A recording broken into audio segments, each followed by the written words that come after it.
Teropong KLC, transparan dan terpercaya. Voice of the Voiceless.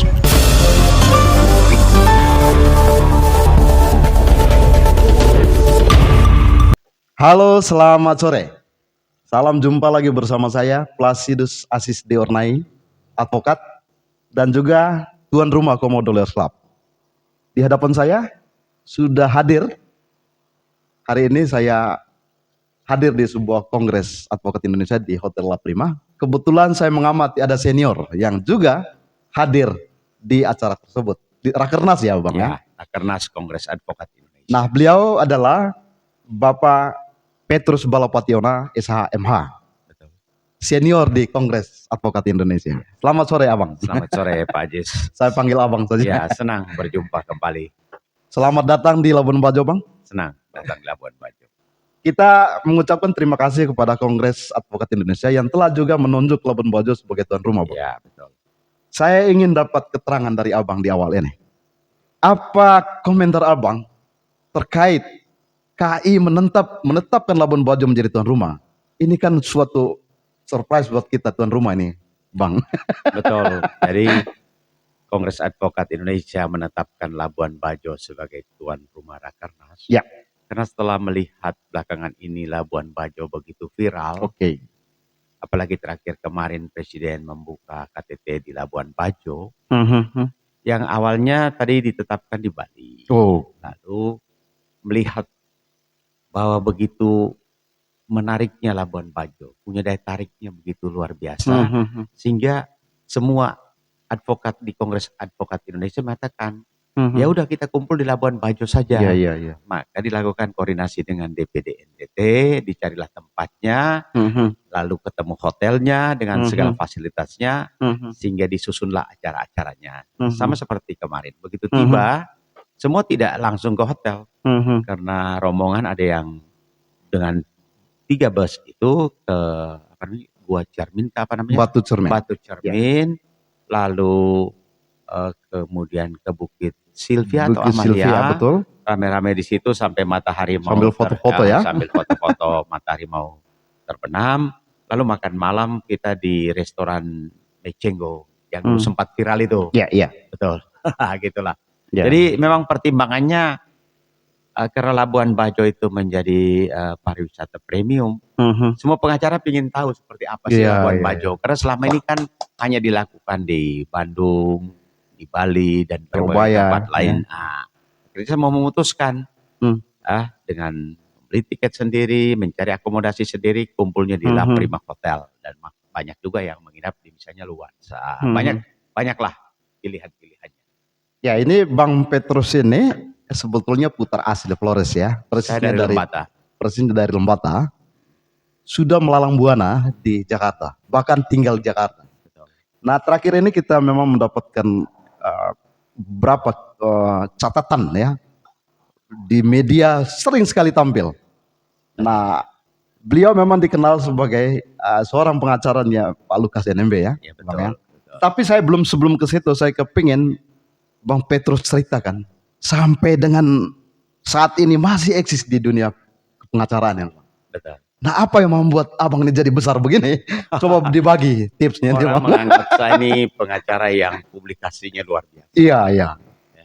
Bahkan seperti sidang Lukas NMB itu disiarkan secara live oleh hampir semua televisi. Iya. Termasuk juga perceraian artis yang viral terus. Betul. Tapi begini, ini kan bukan datang tiba-tiba. Iya. Membangun relasi, membangun kepercayaan. Saya mulai menjadi pengacara itu boleh dikatakan saya memilih tempat magang saya waktu itu di LBH Jakarta tahun 80. Di tahun 86 setelah saya lulus dari Fakultas Hukum Universitas Jayabaya, ada pengumuman di Harian Kompas bahwa LBH akan merekrut volunteer yang akan jadi pengacara. Melamarlah saya di situ. Dari hampir 150 yang melamar, diterimalah 30. Saya punya teman-teman seangkatan, kami sering komunikasi, bahkan di grup, ada grup alumni LBH. Alumni LBH, oke. Betul. Dan memang perjalanan saya setelah lulus, tapi sebelumnya saya lulus SMA-nya di Lembata. Lembata. Tahun 76 ke Jakarta, Tahun 79 ke Jakarta, lalu kuliah Fakultas Hukum di Universitas Jayabaya 82, kemudian 86 lulus, lalu saya mulai magang. Iya, iya. Honornya waktu itu bukan dibilang honor ya, uang transportasi Rp1.500 per hari, dan hanya diambil hari Jumat. Ya, sama ingat waktu itu karena Pak Buyung, Andan Buyung Nasution, Betul. jadi seniornya waktu itu ada Andan Buyung Nasution, Iya, iya. ada Mulia Lubis, ada Nur Syabani, yang sekarang misalnya Luhut Pangaribuan. Itu teman-teman di LBH yang artinya pengacara-pengacara yang mau belajar dan tidak dibayar. Oke. Kecuali yang sudah diangkat menjadi pembela umum waktu itu istilahnya. Tapi itu juga kontrak 3 tahun, sesudah itu boleh perpanjang kalau ini. Karena di LBH itu orang tidak bisa menetapkan suatu tarif. Yang kita bela kan orang miskin. Betul. Ya. Pro bono. Pro bono. Lalu setelah saya di LBH Jakarta, saya berkesempatan, ya Tuhan baik. Saya bisa diterima di kantor pengacara yang waktu itu sangat luar biasa, namanya RO Tambunan. Banyak orang Flores seperti Pak Petrus Celestinus. Pak Petrus, oke. Sama-sama di sana. Pak Beni waktu itu juga. Pak Beni kami ketemu di LBH Jakarta. Oke. Tapi dia lebih banyak di perpustakaan. Oke. Zaman itu. Zaman itu. Dia tidak litigasi. Iya, Di iya. tahun 86 dia bergabung juga di LBH Jakarta, dan sama-sama di bagian yayasan itu, salah satunya juga sama-sama orang Manggarai. Tapi sudah almarhum. Oke. Paul Spaut. Oke. Paul Beliau. Spaut itu sama-sama di LBH, tapi mereka di divisi lain. Karena di LBH itu divisi litigasi dan non-litigasi. Non-litigasi, oke. Pengacara-pengacara litigasi itu memang dilihat dari awalnya ini litigasi. Makanya setiap 3-4 bulan dirotasi. Bagi kami yang sering terjun ke lapangan dianggap litigasi, ya udah. Akhirnya menangani kasus-kasus pidana yang baik rame atau tidak rame, dan kebanyakan yang kita belakan orang kecil. Publikasinya memang besar, tapi ya itulah. Nah, sehingga setiap hari wartawan-wartawan yang ngepost di LBH itu akan tahu ini. Hingga besok pagi kita datang di kantor itu, seluruh media itu, seluruh koran-koran itu ada di LBH. Ada bagian perpustakaan, menggunting clippingnya, membagikan kepada para pengacara, ini berita yang kamu tangani ada yang salah atau tidak. Gitu. Lalu setelah di LBH, saya di kantor pengacara RO Tambunan ketemu Pak Petrus Celestinus. Ada juga Tiras Narang mantan gubernur, Marcos Manesa. Dan setelah dari situ saya berkesempatan juga, karena saya punya teman waktu itu satu di LBH Jakarta yang tadinya di kantor pengacara namanya Maru di Sumurangkil. Dan kebetulan Maru itu pengacara yang hebat sekali dan lebih banyak mengurus acara-acara televisi. Kalau dulu orang-orang nonton namanya berpacu dalam melodi. Kuis siapa dia? Siapa berani? Kami juga ada di situ. Ada kasus pembunuhan di Amerika. Yang sangat heboh. Seorang warga negara Indonesia membunuh pacarnya di Amerika dan 2 orang India. Dan kebetulan yang membunuh itu adalah orang kaya. Ya. Bapaknya pejabat TI, ibunya pejabat Bank Indonesia, bapaknya seorang dokter mata terkenal.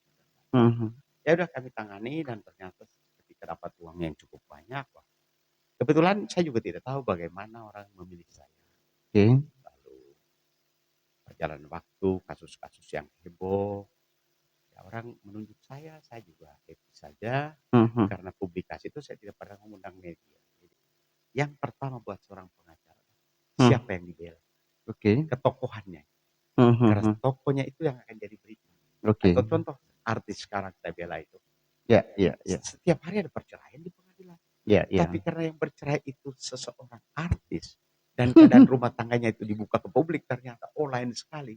Betapa simpatinya orang. Jadi kasus-kasus entah pembunuhan, penipuan, pencurian tiap hari terjadi, dan di pengadilan juga memang rutin. Tapi yang menjadi menarik kan siapa orangnya. Lalu siapa orangnya, kemudian yang datang pengacaranya siapa, booming itu. Itulah. Ya, jadi perjalanan saya ini memang seperti saya katakan, profesi pengacara itu yang penting jujur.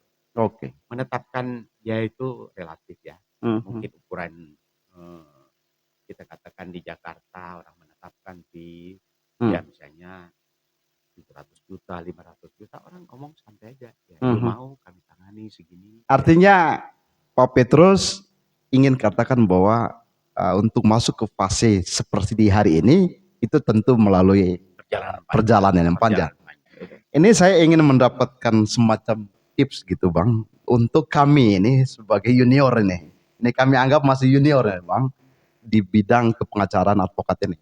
Nah kami ingin mendapatkan sebuah peneguhan dari senior, bagaimana caranya supaya kita ini besar juga. Ini sulit sekali nih berkompetisi ini, apalagi kepada senior yang besar nih. Apa yang membuat, apalagi di dunia advokat Bang, ini kan mohon maaf, itu kan teman-teman dari Batak tuh lebih hebat yang kita lihat ya. Nah kita ini orang NTT, apalagi Labuan ini Bang. Sekarang ini sudah ditetap menjadi premium. Nah kita ingin juga anak-anak kita berkiprah di kota kita ini, menjaga kampung kita ini, jangan sampai kita juga ketinggalan. Nah saya ingin dapatkan support dari abang terkait dunia ini, profesi ini. Jadi begini, mungkin saya tidak tahu bagaimana populasi jumlah pengacara di Labuan Bajo, tapi untuk di Jakarta pengacara NTT sangat banyak. Oke. Ya, dan sering kita berdiskusi, selalu saya katakan bahwa pertama yang harus kita lakukan bagaimana meyakinkan klien supaya percaya. Siap. Yang pertama, dia percaya dengan kita karena kita jujur. Oke, satu percaya. Tapi kalau ya. Anda sekali-sekali membohongi dia, Ya, oke. klien itu kan pasti mencari pembanding. Oke. Oh Betul. ternyata hampir semua pengacara, misalnya katakanlah entah pidana pencurian atau penipuan, itu semua sama, mulai dari dakwaan, keterangan saksi, pembelaan, dan semua sama kerjanya.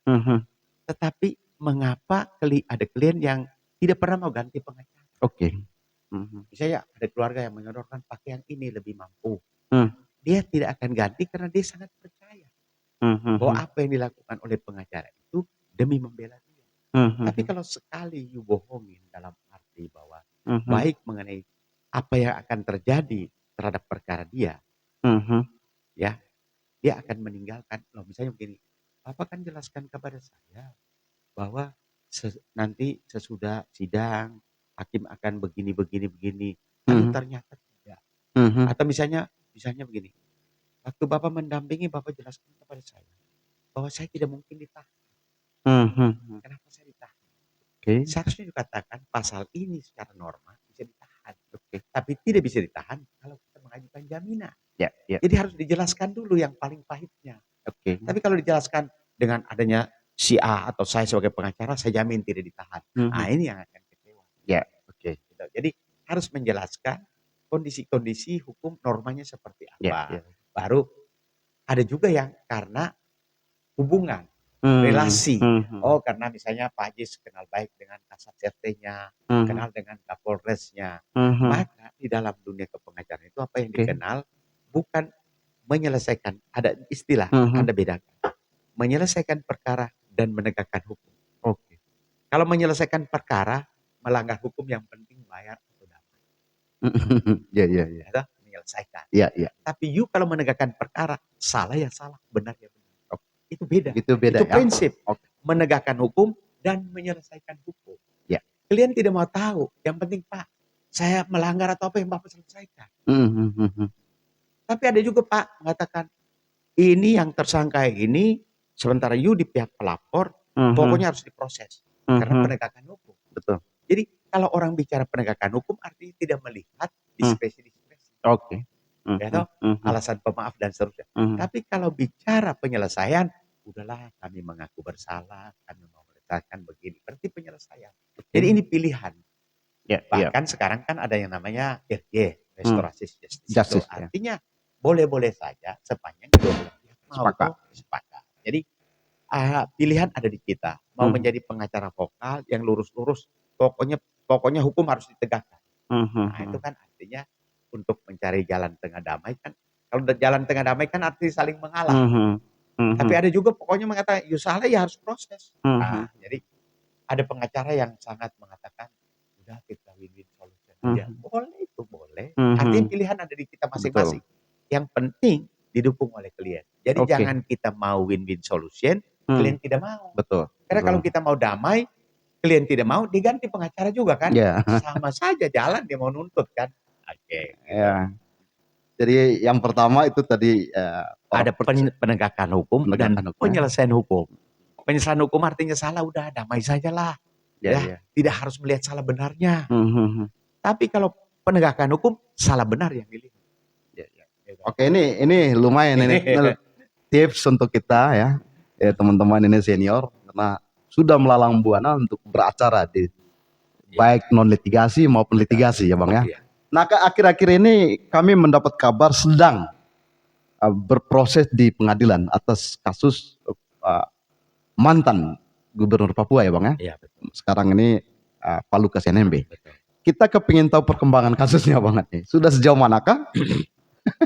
Jadi Pak Lukas itu selama ini sakit, yang oleh KPK menyatakan bisa menjalani persidangan. Tapi saya mau kasih tahu bahwa masyarakat selama ini berpandangan misalnya seseorang yang sakit dan dalam tahanan KPK, kemudian KPK menyatakan ada second opinion dari dokter ini. Second opinion yang kita pahami selama ini adalah seolah-olah mencari pendapat lain tentang tindakan medis apa yang akan dilakukan. Itulah SIM-nya. Tapi kalau second opinion yang dimaksud oleh KPK adalah meminta dokter ini untuk mewawancarai tersangka dengan kesimpulan bahwa dia bisa menjalani proses hukum, bukan untuk tindakan medis. Sehingga Pak Lukas selama proses ini, ketika dulu kita pra peradilan, ketika kita sekarang sedang sidang pidana pokoknya, ya memang dia sakit dan seperti hari Kamis yang lalu, ya hari Kamis waktu kita sidang, dia memang menghadiri sidang, kakinya bengkak, jalannya juga susah, dan dia tidak bisa pakai celana bahan ya.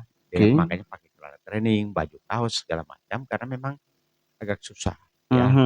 Dan penyakitnya beliau ini kan bukan hanya satu jenis. Sudah stroke 5 kali 5 tahun yang lalu. Diabetes, gula, jantung. Complicated ya. Betul. Sehingga dia dulu sebelum ditangkap KPK itu semua tindakan medis kan oleh dokter Rumah Sakit Elizabeth Singapura. Nah, dan sekarang dia ditangani oleh dokter RSPAD. Ya, makanya waktu sidang kemarin dia menyatakan di depan hakim bahwa dia tidak mendapat pelayanan medis yang cukup. Sehingga dia tetap ya dari segi fisik atau dari segi istilahnya kita lihat saja kan tanpa kita melihat sebagai dokter kan kita lihat fisiknya memang. Ya.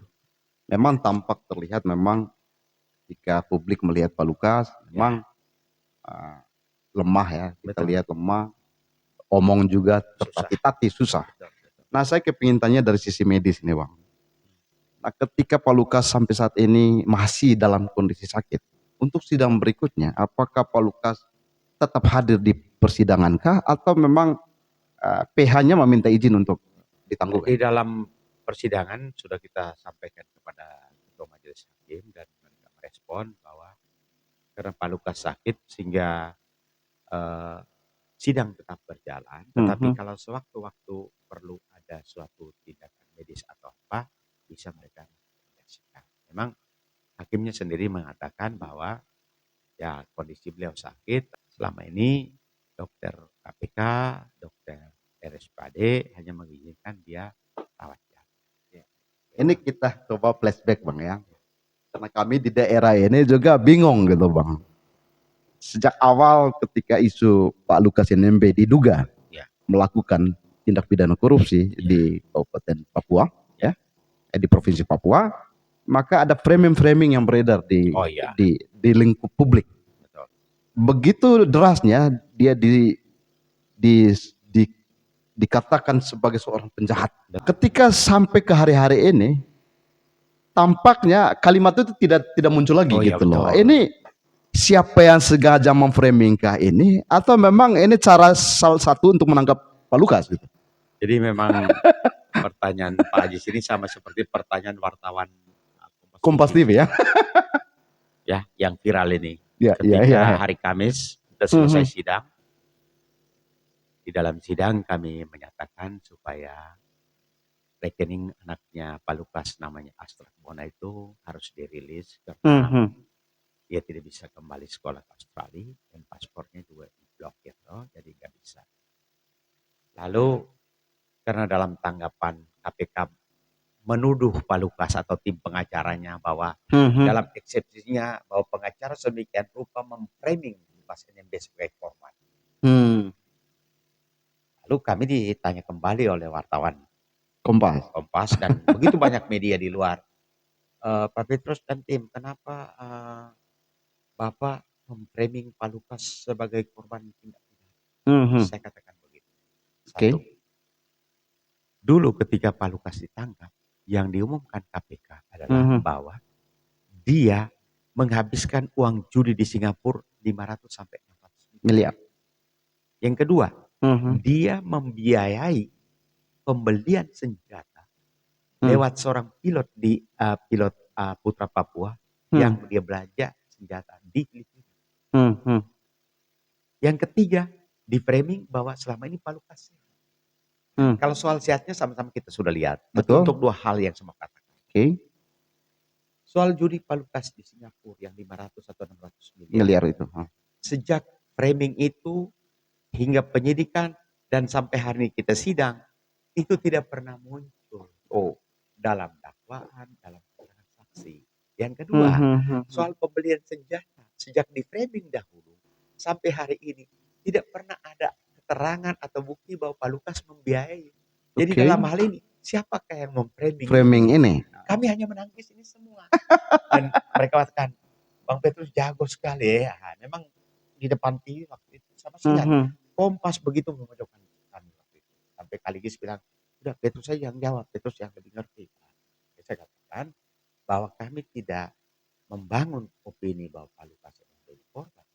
Kami hanya membantah semua selama ini yang diumumkan ke publik. Jadi sekarang soal sakitnya, yang selama ini dikatakan Pak Lukas sehat, ya bisa lihat sendiri. Bahkan ketika sidang online, pertama kali Pak Lukas didakwa, ya. Karena Pak Lukas kan hanya duduk di kursi di depan laptop dan waktu itu saya dampingi di rutan KPK. Pak Lukas menjawab semua pertanyaan bahwa dia sakit dan saya juga tidak pernah membisiki dia, semua dilakukan sendiri karena di ruang sidang itu kan bukan hanya pengacara saja. Betul. Ada KPK, pengawal KPK, tim pengacara dan begitu banyak orang. Jadi dialognya yang membedakan hanyalah kalau di KPK kan hanya wajah Pak Lukas. Tapi begitu hadir di pengadilan kan saudara-saudara melihat sendiri. Buat jalan tidak itu. Kalau di KPK kan hanya melihat di layar TV-nya saja. Nah, ternyata jalannya susah. Tidak bisa pakai sendal, tidak bisa pakai sepatu. Jadi yang dikatakan kami memframing itu memang saya sudah membantah semua waktu hari Kamis yang lalu.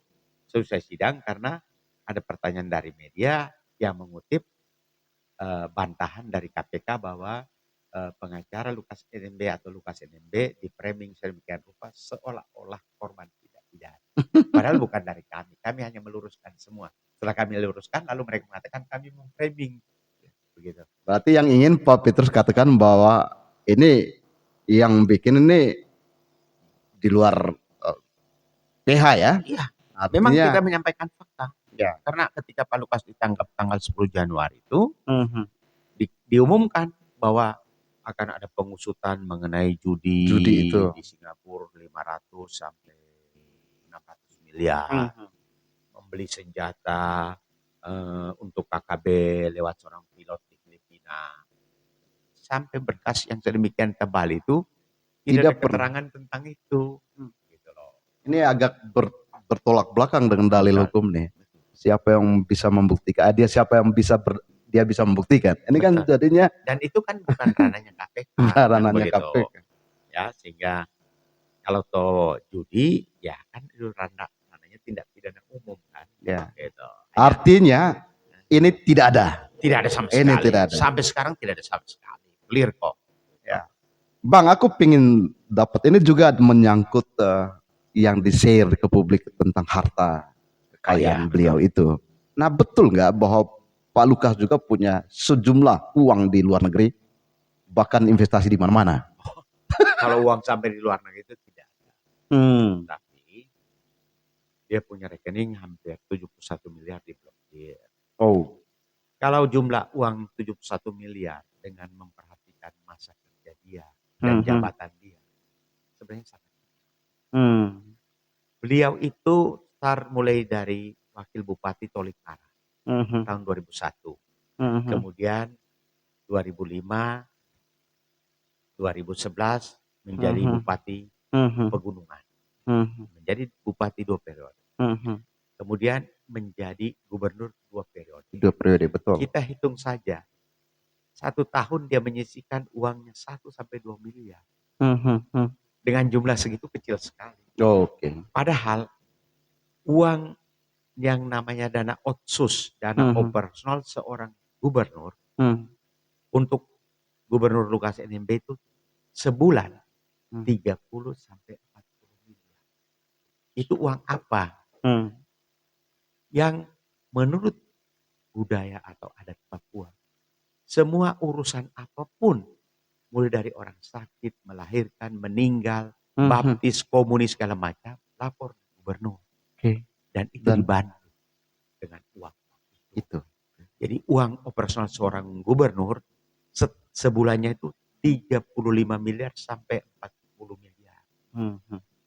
Nah, itu dana otsus. Bupati-bupati pun sama. Sama. Tapi karena adat Papua itu, gubernur juga bertanggung jawab atas segala kebutuhan masyarakat.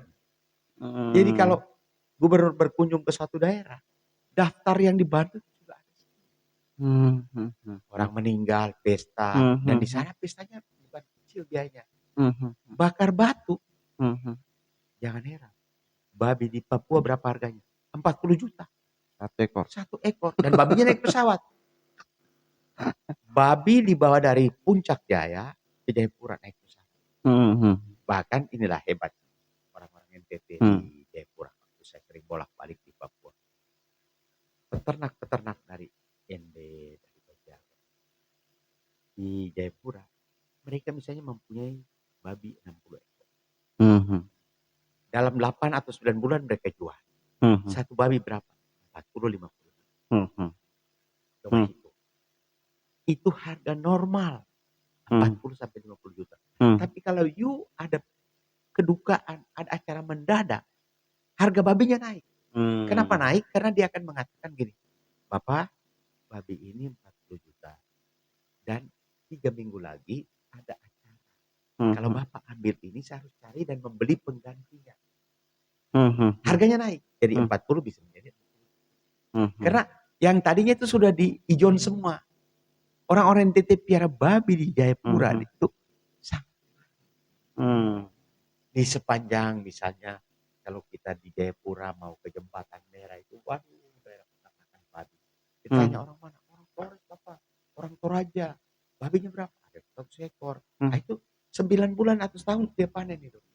Dan ketika acara-acara namanya bakar batu, kedukaan, atau pesta apa, sudah dipesan semua. Babi 40 juta. Nanti datang bayar, tinggal hari hanya ambil. Tapi karena ada keluarga yang datang, Bapak kami butuh. Dia akan mengatakan, ini sudah punya orang. Tapi yo mau saya tolong, harga segini, nanti saya cari penggantinya buat orang ini. Mudah-mudahan dia mau. Ya artinya dengan dana yang begitu besar tadi, ya itu juga dimanfaat tidak hanya untuk kepentingan gubernur saja, tapi kepentingan jadi, masyarakat juga ya. Semua bupati atau gubernur di Papua, dana otsusnya besar sekali. Karena pertama, medan yang dijangkau di seluruh Papua dengan besar. Oke. Ini kan sedang berproses ini Bang. Ini saya tidak tahu apakah ini sudah sidang keberapa. Ya, nanti hari Senin pembacaan putusan selah. Soal diterima atau ditolaknya. Berhubung usia Pak Lukas ini kan cukup tua ini, kita lihat ini Bang. Kalau dari segi usia mungkin masih muda. Umurnya baru 55 tahun. Oh, 55 tahun. Oke. Beda dengan saya. Saya 58 umur saya lahirnya. Dia lahir 67. Ini sebagai PH ini Bang ya. Sebagai PH, apa yang ingin PH perjuangkan untuk Pak Lukas sehingga kemudian nanti pada putusan akhir ini betul-betul maksimal sesuai dengan harapan ke depan. Jadi awal pertama tuduhannya bahwa Pak Lukas menerima suap 1 miliar dari seorang pengusaha. Padahal di sidang untuk perkara pengusaha yang sudah diputus itu dia mengatakan uang 1 miliar